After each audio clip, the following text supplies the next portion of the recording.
Speaking of 2020, we have really big news in the 2020 Democratic primary. There's a big shakeup that's taking place.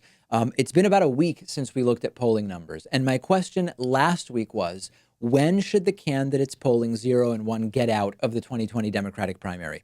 Most of you said that they should get out now or very soon. We now have a shakeup. Joe Biden is still in the lead, but that lead is increasingly smaller and smaller. And it is now Elizabeth Warren who, for the first time in this entire primary, has surged into second place. She has passed Bernie Sanders and she has passed Kamala Harris. These are small changes, okay? Bernie and Kamala slightly down and Elizabeth Warren slightly up, but the trend is clear. And the trend has been that Elizabeth Warren has had a trajectory that has sort of been immune from the ups and downs of other candidates. Lots of candidates have had big ups and downs.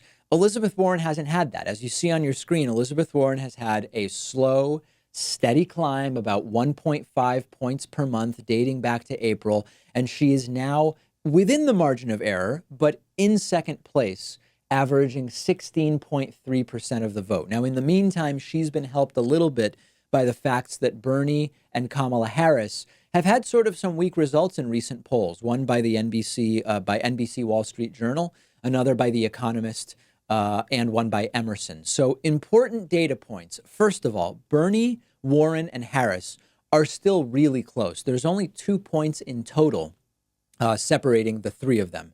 Important to keep that in mind. These are small changes that we're seeing. Another note, the distance between the top four and everybody else is getting bigger and bigger. The top four now holds almost 73% of the vote.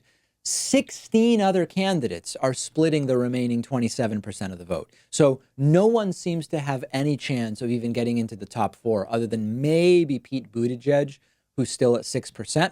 I believe at this point that everybody below Buttigieg is done. Many of them will drop out after the debate that's happening in a couple of weeks, and we'll be covering that debate live for you, of course.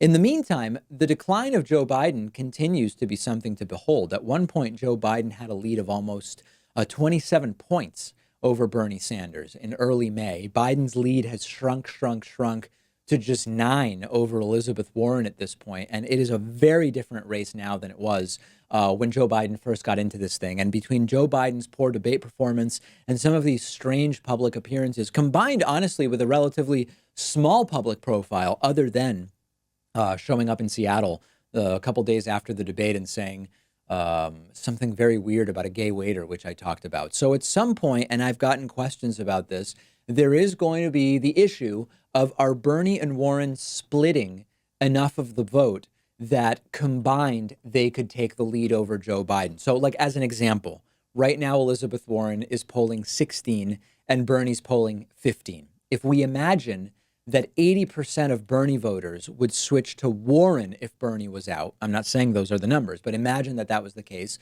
that would put Warren at 28, and Warren would now be tied with Joe Biden, minus presumably some portion of Bernie's supporters would switch to Biden rather than Elizabeth Warren. So let's do it in reverse. These are hypotheticals. I don't want to anger anybody. Imagine that if Elizabeth Warren got out, 80% of her supporters said, I'm switching to Bernie. That would also put Bernie in a virtual tie with Joe Biden. Again, Biden would probably pick up a point or two from Warren getting out as well.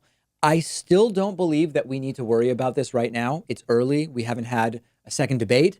There are people who are going to drop out. We are going to see more of that 100% total realign behind the candidates that remain in. We'll get to that third debate in September, probably only on one stage at that point. There will be few enough candidates.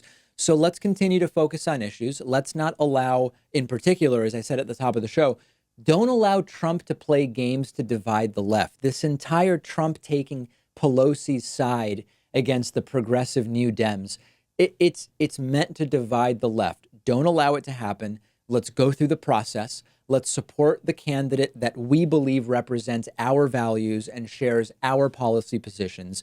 And let's go from there. Don't fall into this other stuff. The polling is going to take care of itself. Let's continue to advocate to make sure everybody who wants to vote is going to have their vote counted, both in the primary and in November of 2020.